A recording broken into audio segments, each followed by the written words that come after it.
welcome to Equestrian Mobility stretching for lower back pain.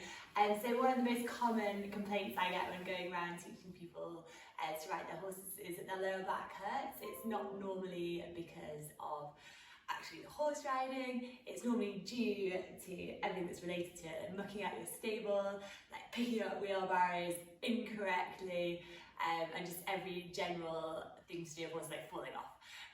So this exercise, this 10-minute little stretch, is to work on our lower back pain.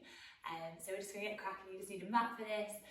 One of the exercises, you might need to have like a towel that you can have rolled up that we can put underneath our heels. So when we get there, if you think you might need it, have one handy. Okay, so let's get cracking. We're going to lie down with control onto our backs, and we're just going to tuck our knees in towards our chest.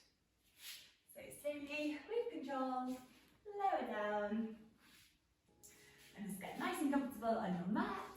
And then we're just going to bend our knees and bring them in towards our chest. So just take a little minute here and just tuck them in. You can wrap your arms around your lower leg and just squeeze in nice and tightly. So take a big inhale in through the nose and exhale out through the mouth.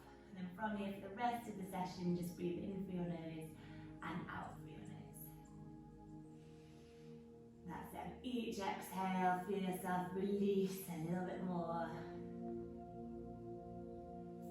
So for this little stretch, our tailbone can come off the ground. We don't want to keep that pressed down.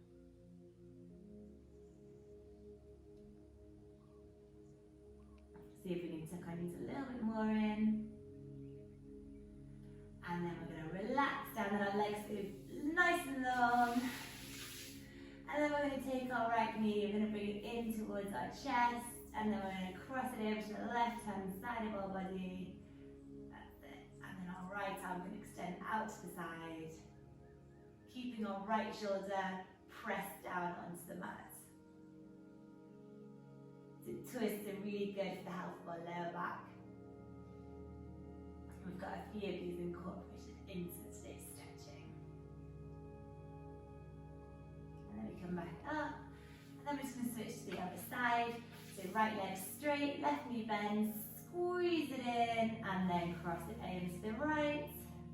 Left arm goes up and overhead, left shoulder stays grounded.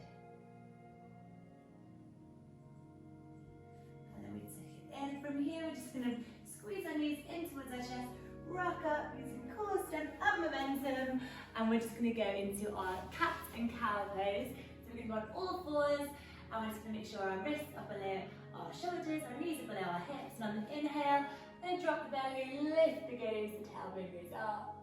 And on the exhale, round and contract, chin to chest. As you do this, I want you to not just rely on your existing flexibility points for your spine, but I want you to really stretch in.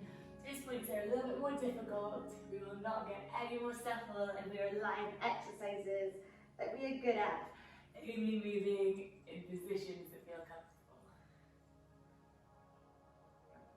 That's it. And then we'll go back to our normal tabletop pose. Keep your toes out behind you. We're just going to use a little bit of core strength now. We're going to lift up with our knees off the ground. So belly button, tuck it back in towards your spine, and just press up and lift up through those knees off the ground. And we're just going to hover here, just using our core strength. So nice strong abdominals help protect our lower back. So we're just working on these here. That's it, keep holding. Good, keep it going, just a couple more breaths. And then we relax it back down. From here, we're just going to step forward with our right foot in between our palms. And we're just going to stack our knee over the top of our ankle. Your palms can stay onto the ground. And then we're just going to lean forward and just relax through those hips. Let gravity just pull them down towards the ground. Our back foot is out behind us. And we're just going to look forward. You can either put your palms onto the floor, or you can get up onto your fingertips. That's it. Looking forward. Just keep that pressure down for your right big toe. We don't want to go to the outside of that foot. As in keep your knees stacked above your ankle. core engaged, try not to let your belly flop onto your thigh. Good, keep looking forwards. And then we're going to step that foot back behind us. We're going to allow our palms to be slightly in front of our shoulders, tuck the toes underneath, press up, lift up and back those hips into a downward facing dog. We're not going to stay in this downward facing dog. We're just going to walk our feet forwards to the top of the mat. Keep your feet hip width distance apart. You're going to put your right hand onto your left elbow, your left hand onto your right elbow, and we're just going to dangle here. Slight bend in the knee. You can make this easier by bending your knees a little bit more. And just rock side to side. That's it.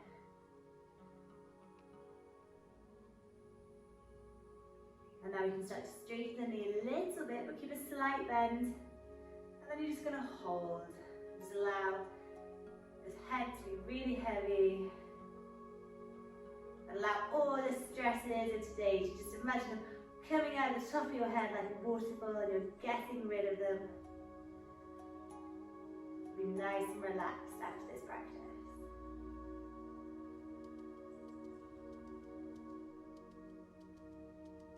And then from here, allow your palms to go onto the ground, bend your left knee, and allow your left foot to go out behind you, toes pointing back. And then we're just going to stack our left knee above our left ankle, and we're just doing our little baby dragon this way. So looking forwards with your gaze, pushing the weight through your left big toe, so we're not falling to the outside of that left foot.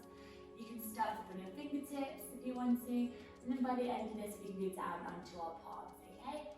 So just have a little bit, allow gravity to let those hips drop towards the ground, keeping that knee stacked above your ankle. Watch we're not rotating to the outside. That's it, looking forward, heart is forward.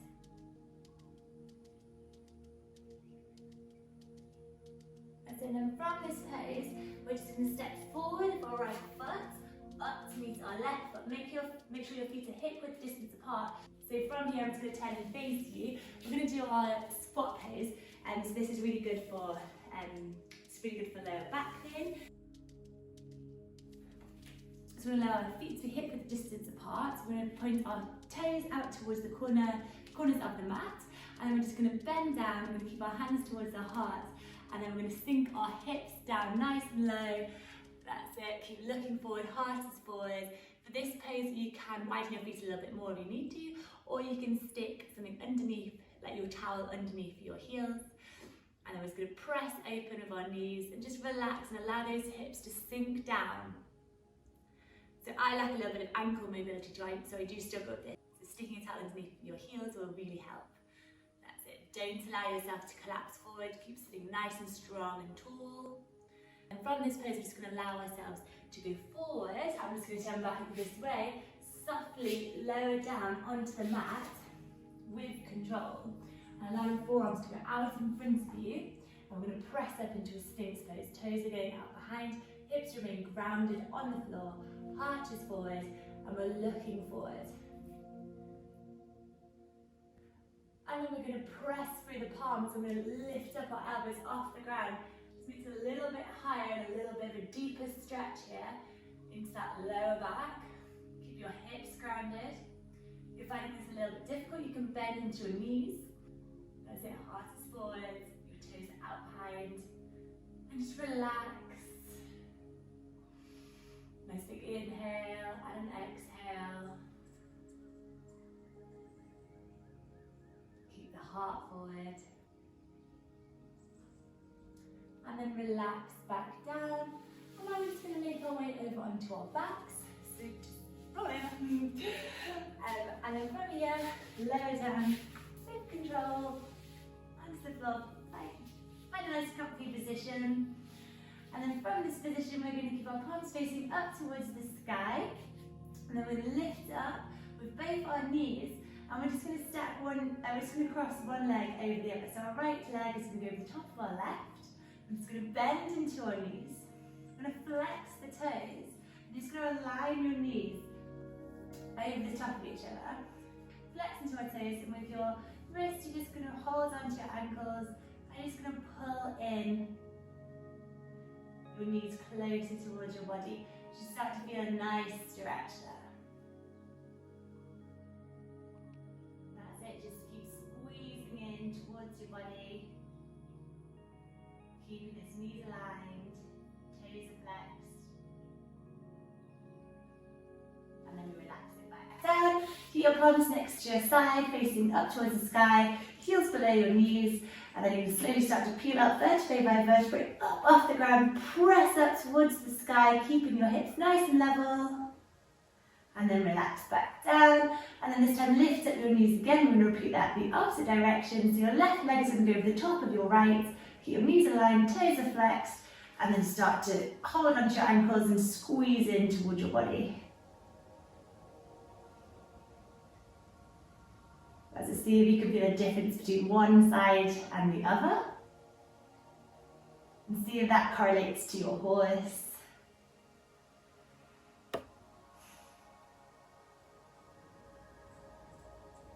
Really good. Keep the breath, keep breathing in. So you can get a little bit deeper with each stretch. And then start to relax it back down. So that is the final stretch of today. I hope you enjoyed it, and I hope that you can feel a difference when you go towards the yard today. You can feel a little bit, slight bit of relief in your lower back caused by all that mucking out and poo picking in the field. So you can go onto your horse, feeling nice and supple for your lower back, being able to move a little bit more with them. Okay, so I hope you enjoyed it. If you did, please like, comment below and subscribe. Thank you, bye.